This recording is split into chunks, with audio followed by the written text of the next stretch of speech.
Hi friends, welcome to the mission success happy. Friends, देखिए आप लोगों को टेस्ट सीरीज़ के रूप में 5 तक कंप्लीट करा दिया गया है। और देखिए इस वीडियो में आप लोगों को 6 टेस्ट सीरीज़ 6 आपको देखने को मिलेगा। तो आप लोग ये 5 तक नहीं देखे हैं तो इसको जाकर के आप लोग देख लीजिए। वीडियो सभी प्ले लिस्ट में आप लोग को मिल जाएंगे। तो चलिए, आप लोग के पास अब कम समय है तो अच्छे से तैयारी कीजिए और जितना मेहनत हो उतना मेहनत आप करने की कोशिश कीजिए, क्योंकि आप लोग के पास अब बहुत कम समय बचा है। तो चलिए आप लोगों को कम समय लेते हुए स्टार्ट करते हैं। और देखिए यहाँ पे टेस्ट सीरीज 6 का पहला क्वेश्चन कि निम्नलिखित भौतिक मात्रकों में से कौन सी एक अदिश राशि है। तो आप लोग बताइए कौन सा हो जाएगा। तो देखिए ऑप्शन सी इसका हो जाएगा, यंग का मापांक हो जाएगा। ऑप्शन सी राइट हो जाएगा। और आगे यहाँ पे देख लेते हैं कि वेग। देखिए इसमें जो वेग हो गया और यहाँ पे आवेग और त्वरण जो है ये सभी आपको सदिश राशि हो जाएंगे।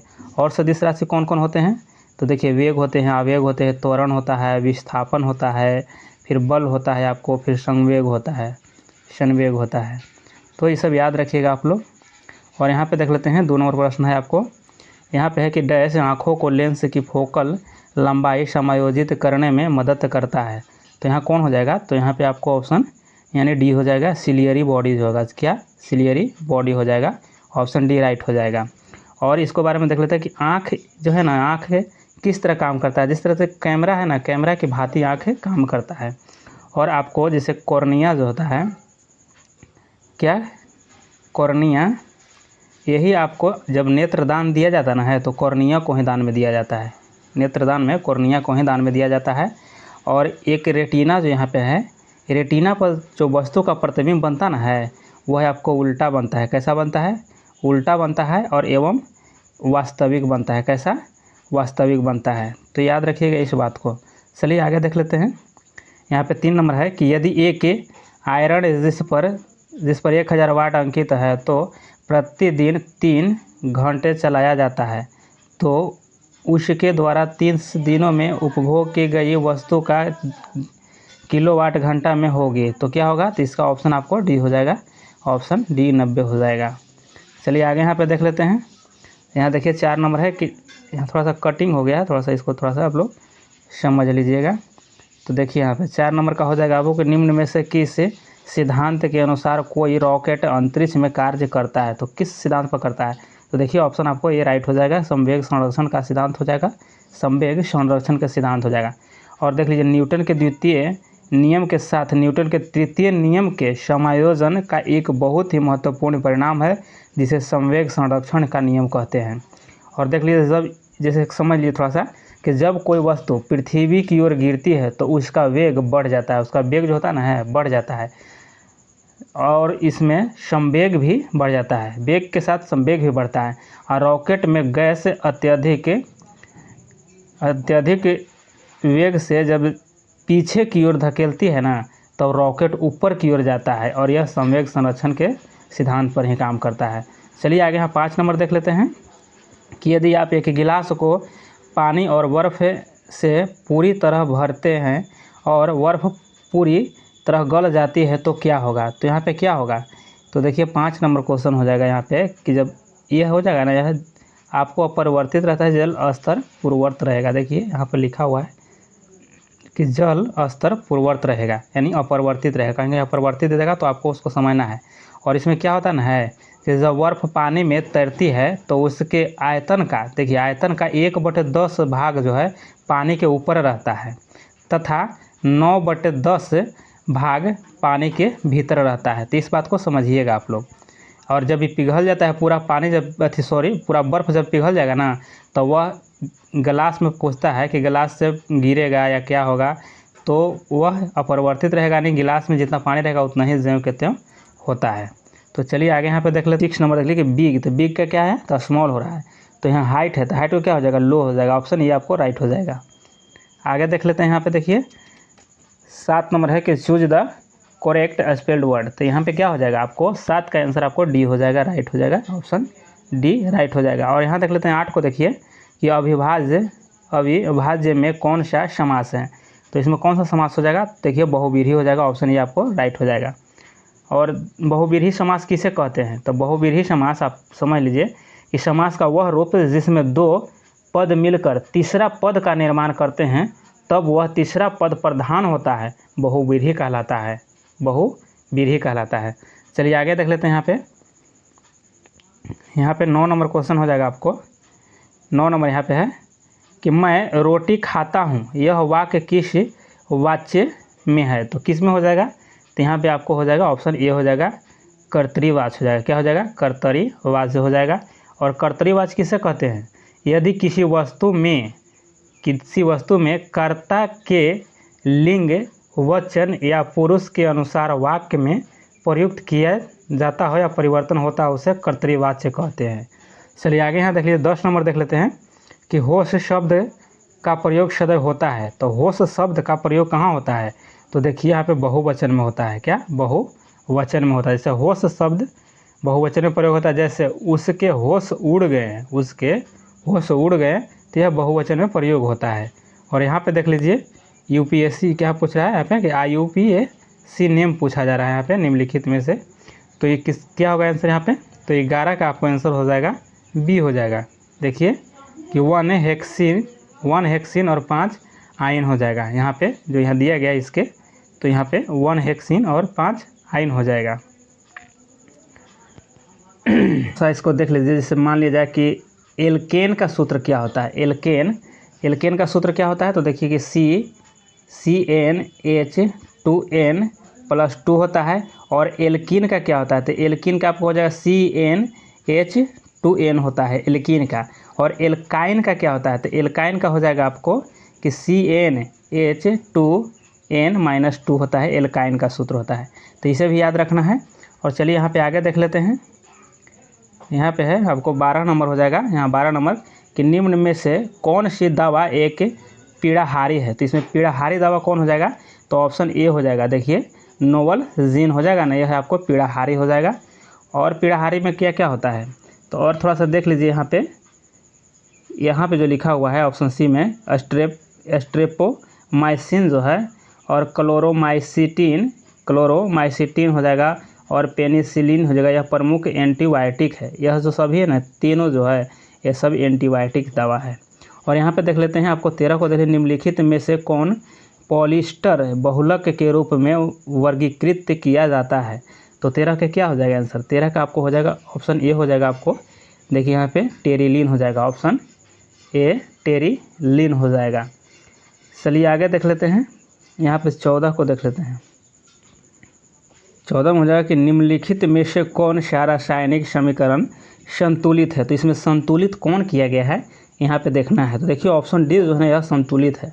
ऑप्शन डी आपको संतुलित है। यह रासायनिक समीकरण संतुलित है और रासायनिक संकेतों एवं अणुओं की सहायता से किसी वास्तविक रासायनिक अभिक्रिया से संक्षिप्त निरूपण को रासायनिक समीकरण कहते हैं। और जैसे में हो जाता है C+O2, इसको संतुलित करेगा तो CO2, इस तरह से होता है। चलिए आगे यहाँ पे देख लेते हैं। 15 पे देख लेते हैं। 15 में हो जाएगा आपको कि कॉलम 1 और कॉलम 2 को यहाँ सुमेलित करना है इसमें।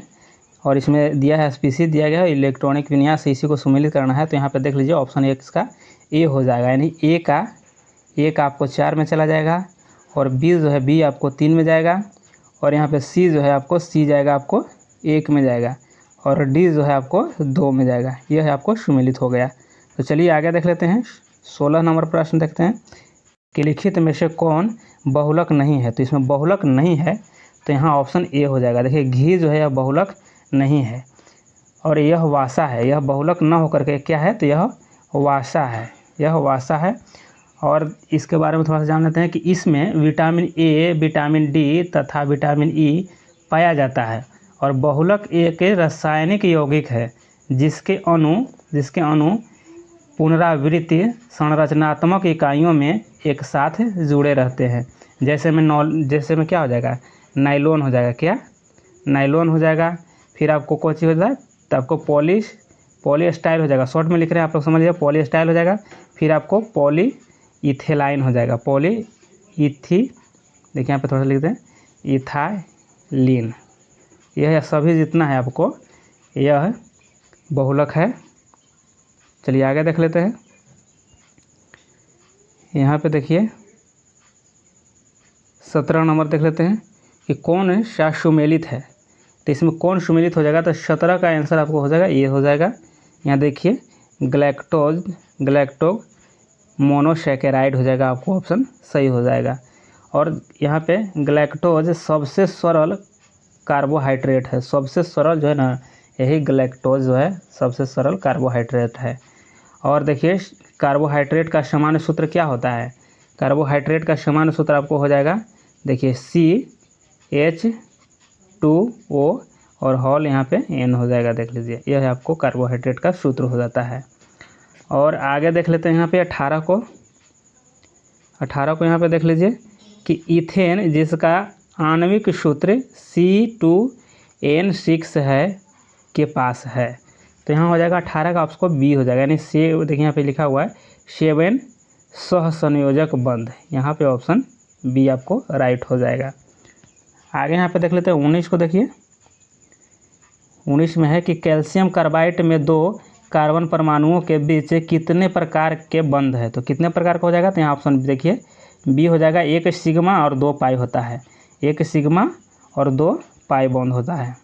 और यहाँ पे 20 नंबर देख लेते हैं।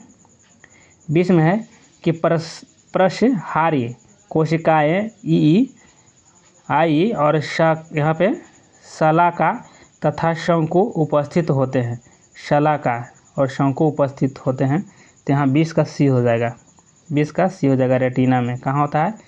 रेटिना में होता है। और इसके बारे में थोड़ा सा देख लेते हैं। शलाकाएँ जो होता है, शलाकाएँ कम रोशनी में देखने में सक्षम होता है। शलाका जो होता है ना, कम रोशनी में, समझ लीजिए इसको कि कम रोशनी में देखने में यह सहायक होता है शलाका कोश में। जैसे कि तो शलाका कोशिका किस में हो जाएगा? यह उल्लू में, जैसे क्वेश्चन पूछा गया है कभी कि शलाका कोशिका किस में पाया जाता है, तो उल्लू में, किस में?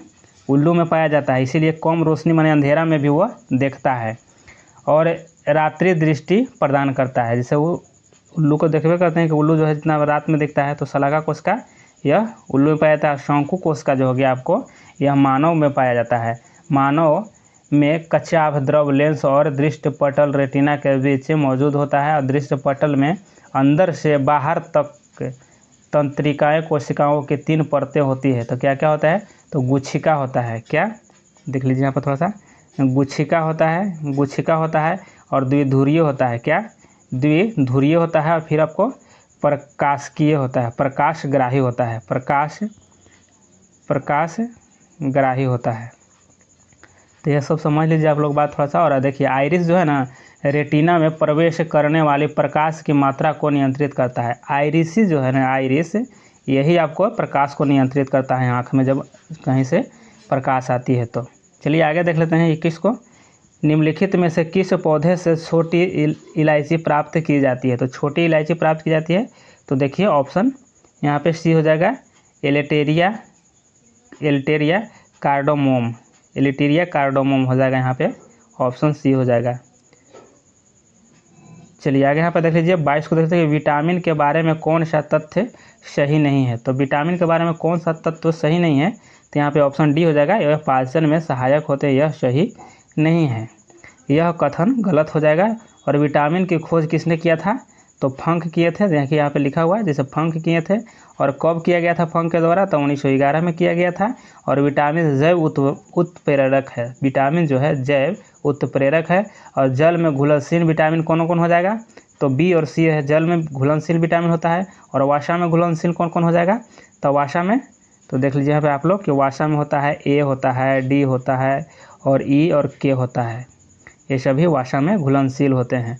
और विटामिन A का रासायनिक नाम क्या होता है? तो रेटिनॉल हो जाता है, इसका नाम रेटिनॉल हो जाता है।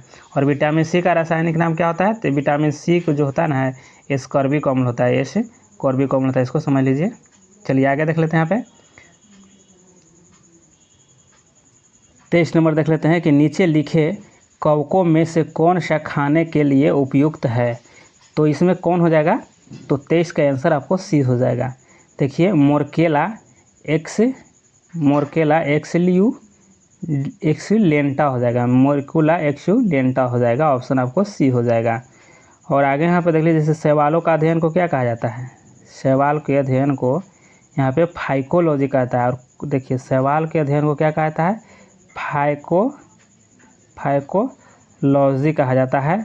और कवक के अध्ययन को क्या कहता है, कवक जो यहाँ पे है इसका अध्ययन को क्या कहा जाता है, इसको कहा जाता है माइकोलॉजी। याद रखिएगा, माइकोलॉजी याद रखिएगा इसको। चलिए आगे यहाँ पे देख ले 24 को देख लेते हैं कि संचरणीय रोग का मुख्य कारक है। तो इसका क्या हो जाएगा, तो 24 का आंसर आपको डी हो जाएगा, यानी घरेलू मक्खी हो जाएगा संचरणीय रोग का।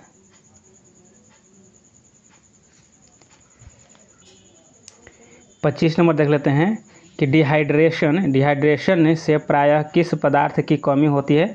तो किसका कमी हो जाता है, तो यहाँ देखिए ऑप्शन बी हो जाएगा, यानी सोडियम क्लोराइड का हो जाता है, सोडियम क्लोराइड हो जाएगा, ऑप्शन बी राइट हो जाएगा। और इसके बारे में निर्जलीकरण के कारण निम्न है। तो क्या क्या कारण हो सकते हैं, तो अधिक पसीना निकलने से और अत्यधिक व्यायाम करने से, बुखार, उल्टी, दस्त, बहुत ज़्यादा पेशाब आना, ये सभी जो है ना इसी कारण से निर्जलीकरण होता है। आगे देख लेते हैं 26 को देख लेते हैं कि लाइपेज का श्रावण होता है। तो लाइपेज का श्रावण होता है, तो 26 का सी हो जाएगा, 26 का सी हो जाएगा। देखिए अमाशय द्वारा होता है, अग्नाशयी और यहाँ पे देखिए ग्रहणी, इसी वजह से लाइपेज का स्राव होता है। और आगे यहाँ पे 27 को देख लेते हैं कि बढ़ी हुई हृदय दर यानी हार्ट बीट को क्या कहते हैं। तो इसको ऑप्शन बी हो जाएगा, टेकीकार्डिया कहा जाता है। और 28 को देख लेते हैं कि रुधिर में सामान्य ग्लूकोज स्तर है। तो रुधिर में सामान्य ग्लूकोज स्तर हो जाएगा, ऑप्शन बी हो जाएगा, 80 से 100 mg प्रति 100 ml रुधिर। यहाँ पे ऑप्शन आपको बी सही हो जाएगा। और आगे देख लेते हैं 29 का देखते हैं। तो 29 में है कि जठर ग्रंथियाँ द्वारा स्रावित हाइड्रोक्लोरिक अम्ल डैश एंजाइम की क्रिया को आसान कर देता है। तो यहाँ पे क्या हो जाएगा, ऑप्शन आपको ए हो जाएगा, पेप्सिन हो जाएगा। देखिए कि ऑप्शन ए पेप्सिन हो जाएगा। और 30 को यहाँ देख लेते हैं कि निम्नलिखित में से किस फल से तेल तथा रेशा दोनों ही पर्याप्त मात्रा में प्राप्त होते हैं। तो 30 का आंसर डी हो जाएगा आपको। देखिए अलसी किसे कहते हैं, अलसी आप लोग जानते होंगे, जैसे हम लोग देहाती भाषा में तीसी कहते हैं, देहाती भाषा में तीसी कहा जाता है अलसी को। चलिए इसको देख लेते हैं कि इकोलॉजी शब्द डैश शब्द ओकोलॉजी से बना है। तो यह जो है आपको ना, यह आपको देखिए कि यह हो जाएगा ऑप्शन यूनानी शब्द से बना है। और 32 को देख लेते हैं कि किसी दी गई भिन्न से कितनी समतुल्य भिन्न बनाए जा सकती है। तो कितने समतुल्य भिन्न बनाए जा सकते हैं, तो 32 का सी हो जाएगा आपको कि अनंत बनाया जा सकता है, अनंत बनाया जा सकता है। तो चलिए आगे 33 को देख लेते हैं। और यहाँ पे देखिए कि 33 का आंसर आपको ये हो जाएगा, 33 का आंसर यहाँ पे आपको ये हो जाएगा। देखिए इसमें क्या करना है, जैसे निम्नलिखित भिन्न में से सबसे छोटी भिन्न कौन सी होगा, यहाँ पे पूछा जा रहा है। तो आप इसमें अगर थोड़ा सा मेहनत कीजिएगा तो क्या करना है, जैसे यहाँ देखिए कि 3/9 है, तो 3/9 है, तो इसको क्या करना है, तो इसको 3/9 को मतलब ये जो है इसको 3 में 9 से भाग देना है आपको। और जब भाग दीजिएगा ना तो 0.333 इस तरह से आएगा। उसी तरह सभी में भाग देना है, जैसे 8/14 है, तो इसमें भी भाग दीजिएगा। तो इसको में आपको प्राप्त होगा कितना होगा, 0.5714 हो जाएगा। तो इसी तरह से जब देखिएगा सभी का भाग दे करके, तो देखिए जैसे ये जो है यहाँ पे ये, इससे ये छोटा है, इसका अंक छोटा है, तो इसी तरह से तुलना करिएगा सभी को, तो आपको पता चल जाएगा। तो यहाँ पे देखिए ऑप्शन ए जो है ना आपको ये सबसे छोटा हो जाएगा, सभी को अगर भाग दीजिएगा तो पता चल जाएगा आपको। तो यहाँ पे ऑप्शन ए सही हो जाएगा। आप लोग इसी तरह से बना सकते हैं इसको। चलिए आगे यहाँ पे देख लेते हैं 34 नंबर है, तो 34 नंबर के आंसर आपको डी हो जाएगा यहाँ पे। और इसका PDF आप लोग को टेलीग्राम पे मिल जाएगा, आप लोग इसको देख लीजिएगा और अच्छे से समझ लीजिएगा। चलिए आगे यहाँ पे देख लेते हैं 35 नंबर। 35 एक घनाभाकार वाक्स की 4 दीवारों को क्षेत्रफल जो है 36 सेंटीमीटर स्क्वायर है और इसकी भुजा के माप ज्ञात कीजिए। तो यहाँ भुजा मापना है इसको, तो इसका आंसर आपको हो जाएगा बी हो जाएगा, 3 सेंटीमीटर हो जाएगा, यहाँ पे 3 सेंटीमीटर हो जाएगा। आगे देख लेते हैं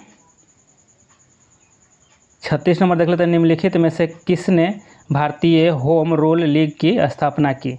तो किसने किया था, तो 36 का आंसर आपको डी हो जाएगा। देखिए बाल गंगाधर तिलक के द्वारा किया गया था। और यह कब किया गया था, तो देखिए 28 अप्रैल था, 28 अप्रैल 1916 में किया गया था। और पुणे में, कहाँ, पुणे में भारतीय होम रूल लीग बाल गंगाधर तिलक के द्वारा स्थापित किया गया था। और देखिए सर्वप्रथम आयरलैंड के नेता रेडमोंड के नेतृत्व में होम रूल लीग की स्थापना की गई थी और बाल गंगाधर तिलक ने 28 अप्रैल 1916 को महाराष्ट्र में होम रूल की स्थापना किया था। और एनी बेसेंट थी जो यह महाराष्ट्र में सितंबर 1916 में अखिल भारतीय होम रूल की स्थापना किया था। और आगे देख लेते हैं यहाँ पे 37 नंबर क्वेश्चन हो जाएगा आपको कि विषुवतीय रेखा क्षेत्र के सघन वन लाभदायक है। तो यह क्या हो जाएगा, इसका आंसर आपको देखिए यहाँ पे हो जाएगा कि इमारती लकड़ी के लिए हो जाएगा। ऑप्शन डी आपको राइट हो जाएगा। और यहाँ पे देख लेते हैं 38 को देख के हो ची मिन्ह का शाब्दिक अर्थ क्या है। तो इसका शाब्दिक अर्थ क्या हो जाएगा, तो इसका आंसर आपको सी हो जाएगा। इसका आंसर पथ प्रदर्शक हो जाएगा, पथ प्रदर्शक हो जाएगा। देखिए थोड़ा सा इसके बारे में समझ लेते हैं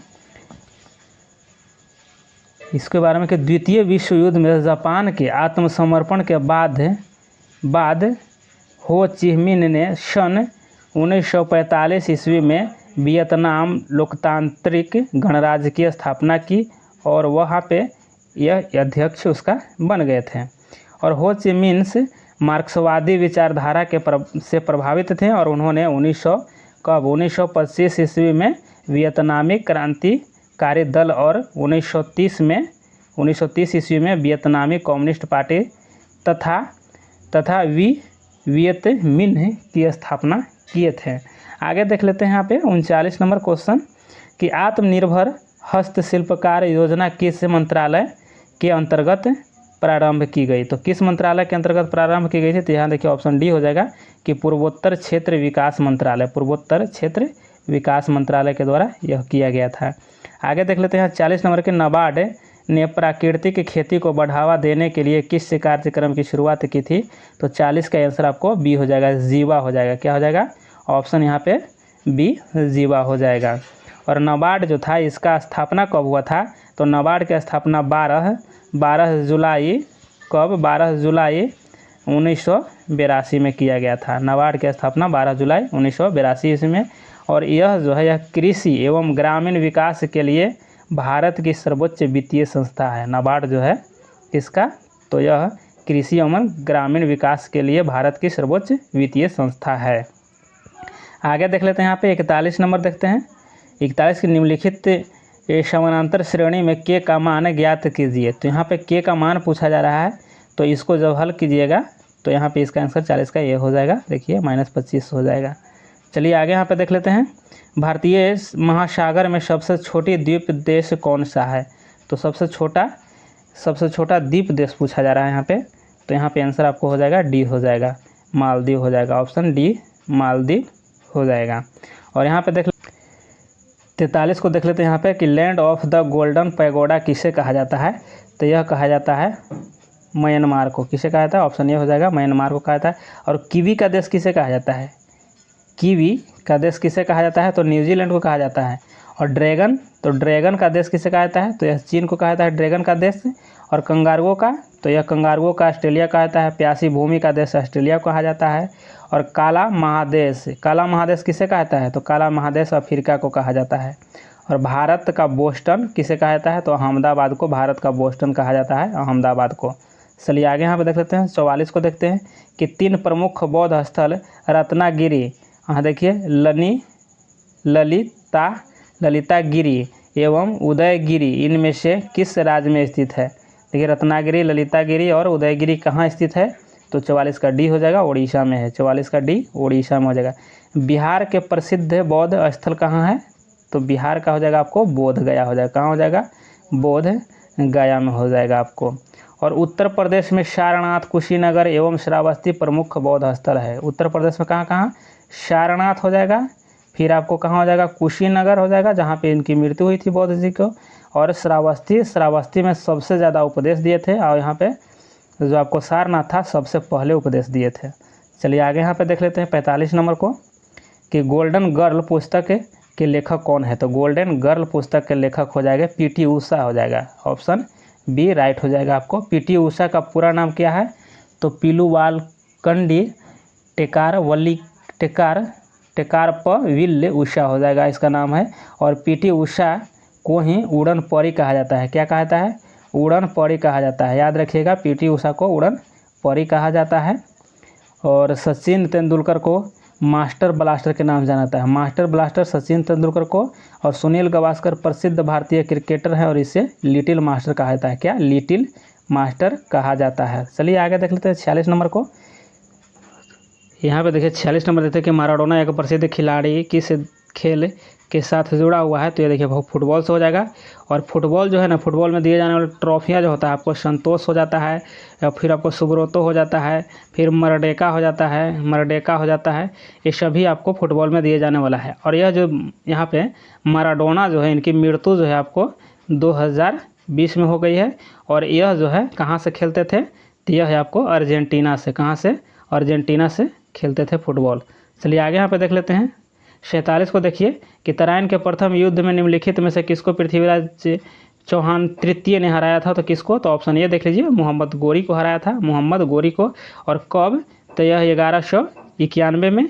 और दूसरा हुआ था तराइन का युद्ध जो 1192 में हुआ था, जिसमें मोहम्मद गोरी ने पृथ्वीराज चौहान को हरा दिया था। चलिए आगे यहाँ पे देख लेते हैं 48 को। देखते हैं कि आगरा शहर की स्थापना किसने किया था? तो आगरा शहर की स्थापना किसने किया था? तो यहाँ पे सिकंदर लोदी के द्वारा किया गया था। ऑप्शन आपको डी हो जाएगा। यहाँ पे देख लेते हैं 49 को। देखिए निम्न में से किसे ड्यूस के उपनाम से संबोधित किया जाता है? तो ड्यूस के उपनाम से जानते हैं किसको? यहाँ देखिए ऑप्शन डी हो जाएगा। यहाँ पे मुसोलिनी हो जाएगा, मुसोलिनी।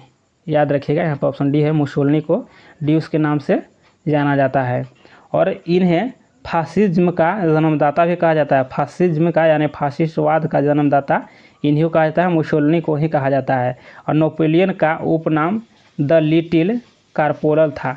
नेपोलियन का उपनाम द लिटिल कारपोरल था। और हिटलर का उपनाम फ्यूहरर था। जो हिटलर कहा जाता है उसका उपनाम फ्यूहरर था। और आगे यहाँ पे देख लेते हैं 50 नंबर क्वेश्चन। 50 नंबर देख लीजिए, मतांचेरी पैलेस कहाँ स्थित है? तो मतांचेरी पैलेस हो जाएगा ना आपको, ये आपको बी हो जाएगा। देखिए केरल में है। और यहाँ पे 51 में देख लेते हैं सौरमंडल का सबसे चमकीला ग्रह कौन सा है? तो सौरमंडल का सबसे चमकीला आपको हो जाएगा। तो यहाँ पे देखिए कि शुक्र हो जाएगा। और ये सब भोर का तारा और शाम का तारा भी कहा जाता है। और यहाँ पे देख लेते हैं 52 को कि मुद्रास्फीति का अनुकूलन प्रभाव पड़ता है। तो ये पड़ता है आपको, ऑप्शन देखिए बी हो जाएगा आपको, ऋण पर पड़ता है। किस पर? ऋणी पर पड़ता है। और 53 को हो जाएगा वास्तविक आय यानी जनसंख्या बराबर होगी। तो यहाँ पे क्या हो जाएगा? तो 53 का आंसर आपको सी हो जाएगा। देखिए प्रति व्यक्ति वास्तविक आय हो जाएगा, ऑप्शन सी हो जाएगा।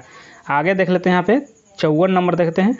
54 नंबर हो जाएगा आपके, महात्मा गांधी द्वारा भारतीय राष्ट्रीय कांग्रेस के कितने अधिवेशनों का सभापतित्व किया गया था? तो कितने अधिवेशन का सभापतित्व किया गया था? तो सिर्फ एक को किया गया था, एक को किया गया था। और कहाँ किया गया था और कब किया गया था?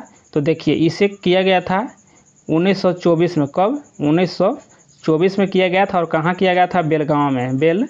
बेलगांव में किया गया था, याद रखिएगा। और बेलगांव कहाँ है? तो बेलगांव आपको कर्नाटक में हो जाएगा। चलिए आगे देख लेते हैं यहाँ पे 55 को देख लीजिए कि निम्न में से कौन सबसे कम आयु में भारतीय राष्ट्रीय कांग्रेस का अध्यक्ष बनने वाला व्यक्ति था? तो कौन हो जाएंगे? तो देखिए अबुल कलाम आज़ाद हो जाएंगे, सबसे कम उम्र में बने थे यह। और इनके बारे में थोड़ा सा जान लीजिए कि अबुल कलाम आज़ाद का जन्म जो है आपको 1888 ईस्वी में मक्का में हुआ था। कहाँ हुआ था? मक्का में हुआ था। और अबुल कलाम आज़ाद अब तक का सबसे युवा कांग्रेस का नेता या अध्यक्ष थे। और इन्होंने कब से कब तक रहे थे? तो यह 40 से यानी 1940 से 45 तक रहे थे। 1940 से 45 तक यह अध्यक्ष रहे थे मौलाना अबुल कलाम आज़ाद। सबसे लंबे समय तक यही अध्यक्ष रहे थे। और आगे यहाँ पे देख लीजिए, यहाँ पे देखिए मैथ है 56 का। तो इसका आंसर आपको हो जाएगा 56 का डी हो जाएगा, ऑप्शन डी राइट हो जाएगा। आप लोग इसे देख लीजिए और एक बार आप बनाना चाहते हैं तो बनाइएगा, और नहीं तो इसका टेलीग्राम पे सोल्व किया हुआ आपको मिल जाएगा। यहाँ 57 को देखते हैं तो 57 का आंसर आपको सी हो जाएगा, 45 हो जाएगा। 58 को देख लेते हैं, 58 का आपको बी हो जाएगा, 100/11 हो जाएगा। और यहाँ पे देखते हैं 59 को, तो 59 का आंसर आपको हो जाएगा, 59 का आंसर डी हो जाएगा आपको, माध्यिका बराबर 5 और बहुलक बराबर 5 हो जाएगा, यह आपको सही हो जाएगा। और 60 को देख लीजिए तो 60 का आंसर आपको सी हो जाएगा, यानी 108 हो जाएगा, यानी 108 हो जाएगा, सी हो जाएगा। इसको आप लोग सभी को टेलीग्राम पे मिल जाएगा सोल्व किया हुआ। और यहाँ देखते हैं 61 का, तो ब्रिटिश भारत में किस वायसराय ने भारतीय सांख्यिकी सर्वेक्षण कराया था, तो किसने कराया था? तो ऑप्शन ए हो जाएगा लॉर्ड मेयो कराया था, लॉर्ड मेयो। और कब कराया था? तो देखिए लॉर्ड मेयो के द्वारा 1872 ईस्वी में, कब? 1872 ईस्वी में पहली बार, यानी जनगणना इसको कहिए, सांख्यिकी सर्वेक्षण यानी जनगणना सबसे पहले 1872 ईस्वी में लॉर्ड मेयो के द्वारा कराया गया था। और 62 नंबर देख लेते हैं कि लोहेस चट्टान किस प्रकार की चट्टानों का उदाहरण है? तो ये आपको ऑप्शन बी हो जाएगा, परतदार चट्टान हो जाएगा, परतदार चट्टान हो जाएगा। और देखिए 1821 ईस्वी में, कब? 1821 ईस्वी में राइन नदी घाटी में बने मिट्टी के जमाव के लिए पहली बार लोहेस शब्द का प्रयोग किया गया था। इस बात को ध्यान दीजिएगा। चलिए आगे यहाँ पे देख लेते हैं 63 नंबर देखते हैं कि निम्नलिखित में से कौन सा युग्मित संपादक और समाचार पत्र यहाँ पे सुमेलित नहीं है? तो सुमेलित नहीं है तो देखना यहाँ पे क्या हो जाएगा, तो ऑप्शन डी हो जाएगा। देखिए एनी बेसेंट जो यहाँ लिखा है सर्वेंट ऑफ इंडिया सोसाइटी, यह गलत है आपको। यह सर्वेंट ऑफ इंडिया सोसाइटी जो है आपको गोपाल कृष्ण गोखले के द्वारा यह लिखा गया है इस समाचार पत्र को। और बाकी जैसे राजा राम मोहन राय हो जाएगा संवाद कौमुदी, ईश्वर चंद्र विद्यासागर यह सोम प्रकाश हो गया, और मोतीलाल घोष हो गया अमृत बाजार पत्रिका, यह सही है। बाकी यहाँ जो आपको गलत था। जैसे एनी बेसेंट के द्वारा किया क्या हो जाएगा, तो यंग इंडिया था, एनी बेसेंट के द्वारा यंग इंडिया था, सॉरी यंग नहीं था, न्यू इंडिया था, न्यू इंडिया याद रखिएगा। यंग इंडिया महात्मा गांधी के द्वारा था, लेकिन यहाँ पे याद रखिए कि न्यू इंडिया जो था यह आपको एनी बेसेंट के द्वारा और कॉमनवेल्थ एनी बेसेंट के द्वारा पत्रिका निकाला गया था। चलिए यहाँ पे आगे देख लेते हैं 64 नंबर को कि यह एक गर्म धारा है। इसमें कौन सा गर्म धारा है यह पूछा जा रहा है। तो 64 का आंसर डी हो जाएगा। गल्फ स्ट्रीम जो है आपको यह गर्म जलधारा है, और यह महासागर में बहने वाली जलधारा होती है। आगे यहाँ पे देख लेते हैं 65 नंबर कि कच्चा तीबू द्वीप विवाद किस देशों के बीच था? तो किस देश के बीच है? तो ये आपको डी हो जाएगा। यहाँ देखिए भारत और श्रीलंका के बीच हो जाएगा, भारत और श्रीलंका के बीच हो जाएगा। और भारत श्रीलंका के बीच जो है 1900, देखिए बताते हैं आपको कि 1976 में, कब? 1976 में कच्चा द्वीप विवाद हुआ था। और आगे यहाँ पे देख लीजिए 66 नंबर के भारतीय संविधान का कौन सा अनुच्छेद राज्य को पर्यावरण के संरक्षण तथा संवर्धन के लिए निर्देशित करता है? तो देखिए यहाँ पे 48 यानी ऑप्शन सी हो जाएगा, 48 हो जाएगा। और ये जो है आपको अनुच्छेद यही आपको इसका पर्यावरण और संरक्षण संवर्धन का निर्देश देता है। और यह जो था ना आपको यह 48 का यह 42वें संविधान संशोधन जो 1976 में हुआ था, इसी में यह जोड़ा गया था। चलिए आगे देख लीजिए कि भारतीय संविधान में निम्नलिखित में से किस भाग में संघ लोक सेवा आयोग से संबंधित प्रावधान शामिल है? तो यहाँ पे देखिए ऑप्शन आपको बी हो जाएगा, राइट हो जाएगा। देखिए कि भाग यहाँ पे देखिए 14 है, कितना? भाग 14, इसमें यह प्रावधान शामिल है। आगे यहाँ पे देख लीजिए 68 को देख लेते हैं कि आयकर एक डैश है। तो आयकर जो है क्या हो जाएगा, तो यहाँ पे ऑप्शन बी हो जाएगा। आपको देखिए प्रत्यक्ष कर हो जाएगा, क्या हो जाएगा? प्रत्यक्ष कर हो जाएगा। 69 को देख लेते हैं कि भारत के प्रधानमंत्री को डैश द्वारा नियुक्त किया जाता है। तो किसके द्वारा नियुक्त किया जाता है? देखिए राष्ट्रपति के द्वारा। किसको द्वारा? तो भारत के राष्ट्रपति के द्वारा नियुक्त किया जाता है। 70 को देख लेते हैं कौन सा संवैधानिक संशोधन अधिनियम ने 2 या अधिक राज्यों के लिए एक ही व्यक्ति को राज्यपाल के रूप में नियुक्त करने की सुविधा प्रदान करता है? तो 70 का आंसर हो जाएगा आपको सी हो जाएगा, यानी 7वें संवैधानिक संशोधन हो जाएगा। ऑप्शन सी आपको राइट हो जाएगा। 71 को देख लीजिए कि 73वें संवैधानिक संशोधन अधिनियम को भारत की संसद द्वारा किस वर्ष में अधिनियमित किया गया था? तो यह हो जाएगा 71 का आपको डी हो जाएगा। देख लीजिए 1992 हो जाएगा, 1992 हो जाएगा। 72 को देख लेते हैं कि 13 दिसंबर 1946 को संविधान सभा में ऐतिहासिक उद्देश्य संकल्प यानी प्रस्तावना को किसने रखा था? तो यहाँ पे देखिए कि जवाहरलाल नेहरू के द्वारा रखा गया था। ऑप्शन ए हो जाएगा, ऑप्शन ए हो जाएगा। और आगे यहाँ पे देख लेते हैं 73 को देखिए, 73 को देख लीजिए कि भारत के मुख्य निर्वाचन आयुक्त की नियुक्ति कौन करता है? तो कौन करता है? तो 73 का सी हो जाएगा, भारत के राष्ट्रपति के द्वारा किया जाता है। 72 को देख लेते हैं केंद्रीय सूचना आयोग द्वारा लगाया गया जुर्माना डैश तक बढ़ सकता है? तो यह बढ़ सकता है आपको सी हो जाएगा आंसर आपको 25,000 रुपया, 25,000 रुपये हो जाएंगे।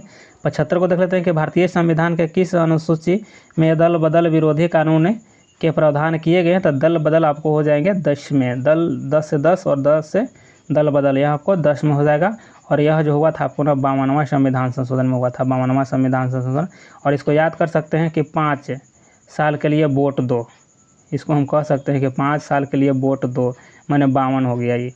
इसीलिए दल बदल। और दल बदल में क्या होता है कि जैसे एक दल से दूसरे दल में चल जाता है तो उसी पर विरोध किया गया, उसी को रोक लगाने के लिए 10वां अनुसूची में हो जाएगा यह शामिल किया गया है। चलिए आगे यहाँ पे देख लीजिए, को देखते हैं। कोनाल नालू नृत्य का प्रदर्शन निम्नलिखित में से किस राज्य में किया जाता है? तो 76 का आंसर आपको डी हो जाएगा, आंध्र प्रदेश में हो जाएगा, डी आंध्र प्रदेश में हो जाएगा। और यहाँ पे देख लेते हैं 77 को कि पंजाब का निम्नलिखित में से कौन सा त्यौहार पारंपरिक रूप से रबी की फसलों की कटाई से संबंधित है? तो 77 का आंसर आपको हो जाएगा यहाँ पे ये हो जाएगा वैशाखी हो जाएगा। क्या हो जाएगा? वैशाखी हो जाएगा। और आगे यहाँ देख लेते हैं 78 को कि अशोक चक्र से सम्मानित होने वाले प्रथम भारतीय महिला कौन है? तो अशोक चक्र से सम्मानित होने वाला कौन है? तो यहाँ पे हो जाएगा ऑप्शन ए हो जाएगा, नीरजा भनोट हो जाएगा। ऑप्शन ए आपको नीरजा भनोट हो जाएगा। और भारत का सर्वोच्च शक्तिशाली वीरता पुरस्कार यह है। और नीरजा भनोट मुंबई में पैन एम एयरलाइंस की विमान परिचारिका थी। और भारत की प्रथम महिला प्रधानमंत्री कौन? तो इंदिरा गांधी थी। और कब? तो कब यह आपको, तो यह 1966 में बनी थी। और सरोजिनी नायडू के बारे में देख लेते हैं। सरोजिनी नायडू यह थी जो प्रथम राज्यपाल थी, प्रथम राज्यपाल। और कहाँ के? तो यूपी के बनी थी, प्रथम राज्यपाल बनने वाली थी यह। और कब? तो 1947 में बनी थी। चलिए आगे यहाँ पे देख लेते हैं कि भारत की जनगणना 2011 के अनुसार बिहार 10% की साक्षरता दर के साथ सबसे कम साक्षर राज्य है। तो यह हो जाएगा, कितना हो जाएगा? यहाँ पे ऑप्शन डी हो जाएगा, नहीं 61.82% था। और यहाँ पे देख लेते हैं 80 को देखिए कि जीडीपी अपस्फीति कारण को डैश मूल्य अपस्फीति कारक भी कहा जाता है। तो यहाँ 80 की आंसर आपको ये हो जाएगा, अंतर्निहित हो जाएगा। ऑप्शन ये सही हो जाएगा। आगे यहाँ पे देख लेते हैं 81 को देखते हैं यहाँ पे कि जीडीपी का प्रमुख उपयोग क्या है? तो इसका प्रमुख उपयोग क्या हो जाएगा? तो यहाँ ऑप्शन आपको बी हो जाएगा, यानी किसी देश की अर्थव्यवस्था की स्थिति का आकलन करना हो जाएगा। ऑप्शन आपको बी सही हो जाएगा। 82 को देख लेते हैं कि टाइम मैगजीन ने वर्ष 2023 में जारी दुनिया के 100 सबसे प्रभावशाली लोगों की सूची में किन भारतीयों को शामिल किया गया है? तो किसे किया गया है? तो 82 का आंसर आपको हो जाएगा, डी हो जाएगा। देखिए कि ए और बी दोनों हो जाएगा, यानी कि एस राजामौली हो जाएगा और शाहरुख खान को। और यहाँ देख लेते हैं 83 को कि देश का नया कानून एवं नया मंत्री मई 2023 में किसे नियुक्त किया गया है? तो किसे? तो 83 का आंसर ये हो जाएगा, अर्जुन राम मेघवाल हो जाएगा, अर्जुन राम मेघवाल हो जाएंगे। और 84 को देख लेते हैं कि वनडे अंतर्राष्ट्रीय क्रिकेट में 15 शतक पूरे करने वाले तीसरे सबसे तेज क्रिकेटर कौन बने हैं? तो 84 का आंसर बी हो जाएगा। देखिए ऑप्शन कि शाई होप हो जाएगा। क्या हो जाएगा? शाई होप हो जाएगा। और यहाँ पे देख लेते हैं कि ऑस्कर विजेता फिल्म निर्देशक विलियम्स फ्रीडकिन का अगस्त 2023 में निधन हो गया। वे किस देश के थे? तो वे किस देश के थे? तो यहाँ पे ऑप्शन सी हो जाएगा, अमेरिका के थे। 86 को देख लेते हैं कि किस देश ने मीडिया पर समलैंगिकता शब्द के इस्तेमाल पर प्रतिबंध लगाया है? तो 86 का आंसर आपको हो जाएगा इराक, यानी ऑप्शन ये हो जाएगा। और यहाँ देख लेते हैं कि चूज द करेक्ट ट्रांसलेशन हो जाएगा यहाँ, तो मैं खाता ही तो हूँ, मैं खाता ही तो हूँ। तो इसका क्या हो जाएगा? तो 87 का आंसर आपको ये हो जाएगा, आई डू इट हो जाएगा। यहाँ पे ऑप्शन ये हो जाएगा। 88 को देख लेते हैं कि choose the correct synonym of the word renounce, यहाँ पे रिनाउंस हो जाएगा। तो इसका आंसर क्या हो जाएगा? तो 88 का आंसर आपको बी हो जाएगा, गिव अप हो जाएगा। ऑप्शन बी हो जाएगा, गिव अप हो जाएगा। और यहाँ पे देख लेते हैं 89 को देखिए कि चूज द करेक्ट सेंटेंस, इसमें सेंटेंस सही है कौन वह देखना है। तो यहाँ आंसर आपको हो जाएगा, ऑप्शन डी हो जाएगा, ऑप्शन डी हो जाएगा, आई मेड ए मिस्टेक हो जाएगा। और आगे यहाँ पे 90 को देख लीजिए चूज द सूटेबल टेंस, तो यहाँ पे हो जाएगा, इसका क्या हो जाएगा? 90 का सी हो जाएगा आपको, यानी गो हो जाएगा, I go for a walk daily, यहाँ पे गो हो जाएगा। और आगे यहाँ पे देख लेते हैं 91 को देख लेते हैं कि choose the noun form of the word clever, तो यहाँ पे हो जाएगा 91 का आपको ऑप्शन सी हो जाएगा, ऑप्शन सी हो जाएगा।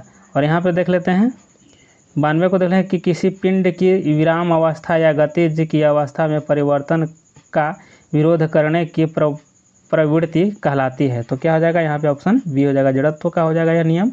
और यहाँ पे देख लेते हैं कि निम्नलिखित में से कौन सी ऊर्जा सदैव धनात्मक होती है। तो सदा धनात्मक कौन हो जाएगा, तो यहाँ पे ऑप्शन सी हो जाएगा, गतिज ऊर्जा हो जाएगा। क्या, गतिज ऊर्जा हो जाएगा। और आगे यहाँ पे 94 को देख लेते हैं कि निम्न में से कौन सी प्रतिरोधकता की एक इकाई है। तो प्रतिरोधकता की एक इकाई हो जाएगा ऑप्शन ये, देखिए ये हो जाएगा ओम मीटर हो जाएगा। और 95 को देखते हैं कि विभवांतर की माप किस यंत्र द्वारा की जाती है। तो किस यंत्र के द्वारा, तो ऑप्शन डी हो जाएगा, यहाँ पे देखिए वोल्ट मीटर हो जाएगा, ऑप्शन डी वोल्ट मीटर हो जाएगा। और 96 को देख लेते हैं कि सबसे छोटा कार्बन आबंध पाया जाता है। तो किस में हो जाएगा, तो यह आपको डी हो जाएगा, ऑप्शन डी देखिए एसीटिलीन में हो जाएगा, एसीटिलीन में। 97 को देखते हैं इज्जत शब्द कौन सी लिंग है। इज्जत जो है वो कौन सी लिंग हो जाएगा, तो ये आपको स्त्रीलिंग हो जाएगा इज्जत। और यहाँ पे देख लेते हैं 98 को, देखिए 98 को कि पेड़ से पत्ते गिरते हैं, इसमें किस कारक का चिन्ह है। तो देखिए पेड़ से हो जाएगा ना, यह आपको ऑप्शन सी हो जाएगा, या अपादान हो जाएगा, अपादान हो। देखिए जैसे यहाँ पे जुदाई का बोध हो जाएगा, जैसे पेड़ से देखिए कि पत्ता गिर रहा है, नीचे टूट करके गिर रहा है, यहाँ पे पेड़ से पत्ता गिर रहा है, तो इसमें जुदाई हो रहा है, अलगाव हो रहा है, तो इसलिए यह अपादान हो जाएगा। और यहाँ 99 को देख लेते हैं कि कुल का अर्थ है। तो कुल का अर्थ क्या हो जाएगा, 99 का ए हो जाएगा, किनारा हो जाएगा, कुल का किनारा हो जाएगा। और आगे 100 को देख लीजिए कि देखिए कि विस्मृत क्या हो जाएगा, विस्मृत का अर्थ है। तो विस्मृत का अर्थ हो जाएगा ऑप्शन ए हो जाएगा, भूला हुआ, ऑप्शन ए आपको हो जाएगा भूला हुआ। तो चलिए यहाँ पे 100 समाप्त हुआ आप लोगों को प्रश्न। और देखिए आपको जल्द ही नेक्स्ट 7 आपको टेस्ट सीरीज अपलोड किया जाएगा।